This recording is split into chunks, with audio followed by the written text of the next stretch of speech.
Hey everyone, I wanted to jump on here, make a video, and touch base with you about project number 3. It's our last project for the methods class. I know you're so excited that the semester is winding down. I did want to note that I've changed the due date. I didn't open the link in Blackboard, and I apologize for that. I had set it to open automatically. It didn't. Thank you to those of you who contacted me.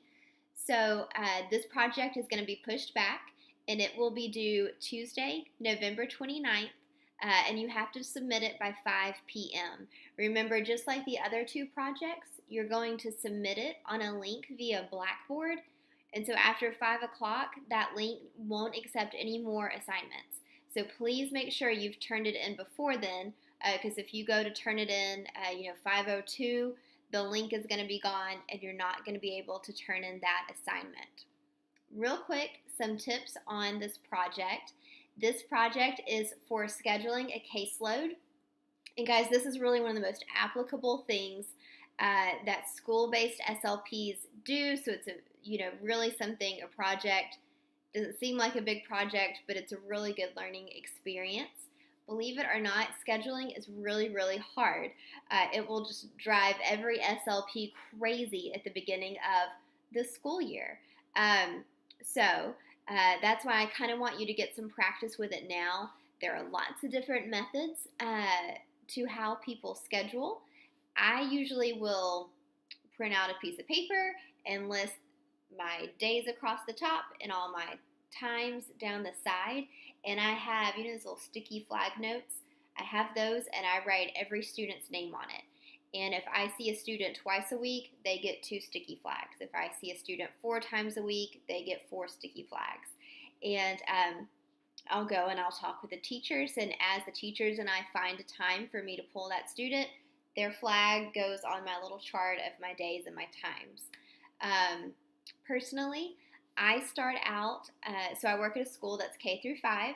I start out talking to my 5th grade teachers first because as students get older and academics become more and more important, not that academics aren't always important, but it becomes a little more essential for the students to be in class as much as possible. I start with them because their schedule's not as flexible, and I generally work my way down. So that's one way I approach it.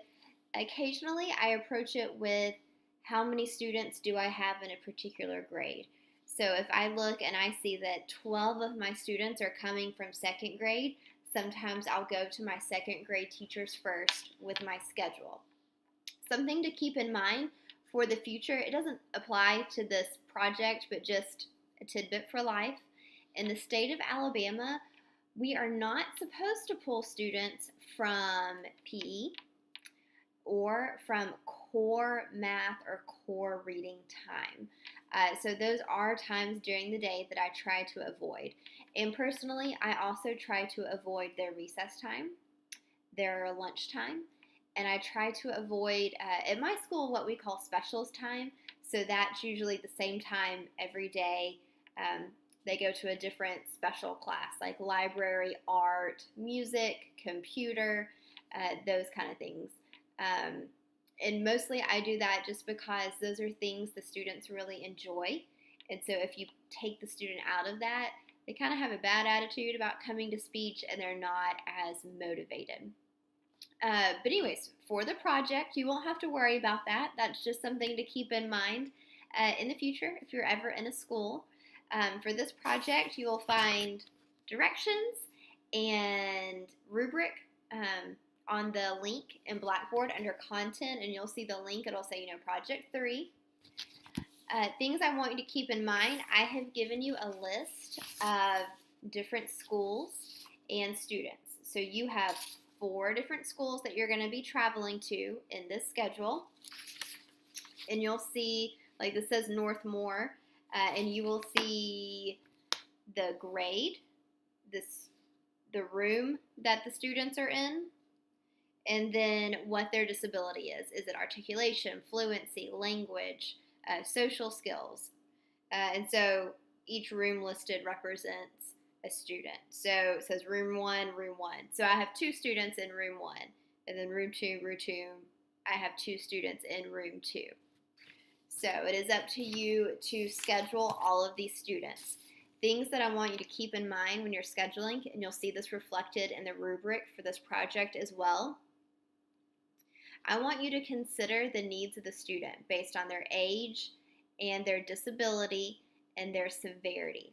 So that means when you're scheduling students, you're not going to be able to see these students individually. You're going to have to put them in groups.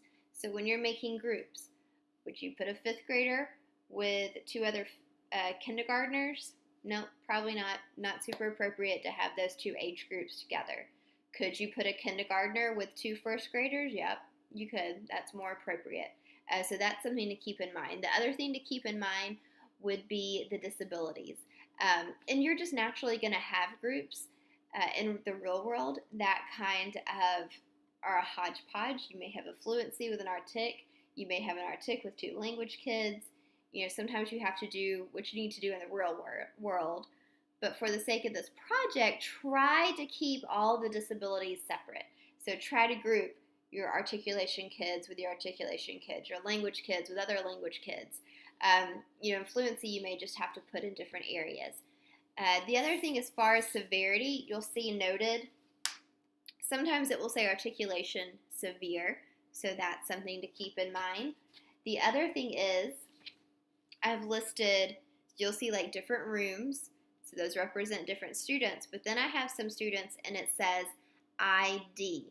Remember, we've learned that ID stands for intellectually disabled, and those are students that might be in a different room. They may be in a special education room all day long. And that room has different names in different schools. Sometimes it's known as the resource room. Sometimes it's known as the self-contained room. There are just different words for that depending on where you go. But those are students who would only leave that room maybe for PE or maybe to go eat their lunch in the lunchroom. And so you'll see I've made a note on the last page about those students. So you might think of, who do you want to incorporate those students with? Do you want them to have their own group? Do you want them to be with someone else? It's up to you. And that's one of the beauties of working at a school is you have a lot of autonomy in making your decisions and how you group your students. So this is your project and it's up to you. But those are some things I want you to consider. The other thing that is a must for this project, each student must be seen twice a week for 30 minutes each time. So it's 60 minutes total, but broken up into 2 30-minute sessions. Don't schedule a student for a whole hour on your schedule. You can't do that in real life, and so I don't want you to do that in this project. The other thing that you need to think about when scheduling, you need to think about travel time. So you'll, in this project, be going to 4 different schools.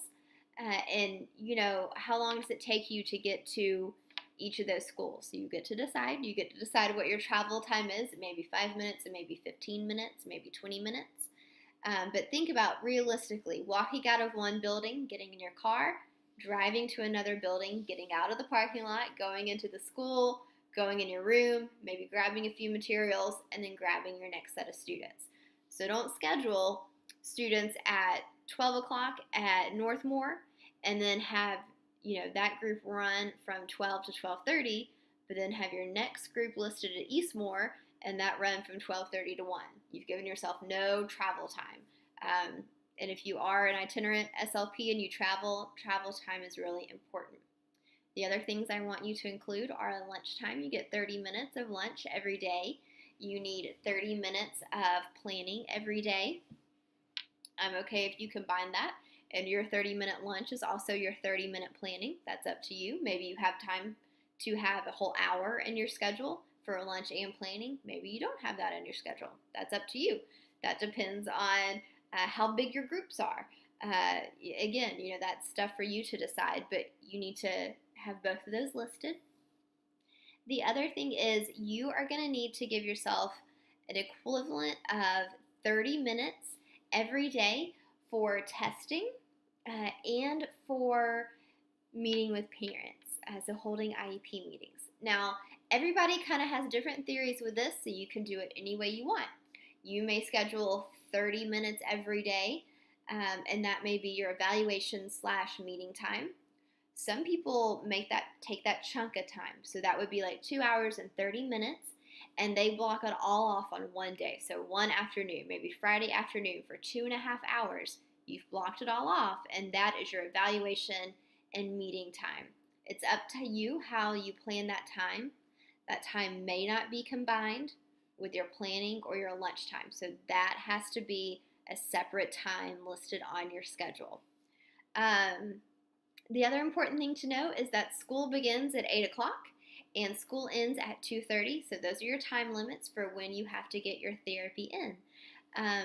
This isn't a super hard project. I don't think it's super time consuming. It does make you think. You are going to have to do a little bit of problem solving with it, but I know you can do it. It's very realistic. If you have questions along the way, give me a call, shoot me an email. I'm happy to help you or answer any questions. Talk to you guys soon.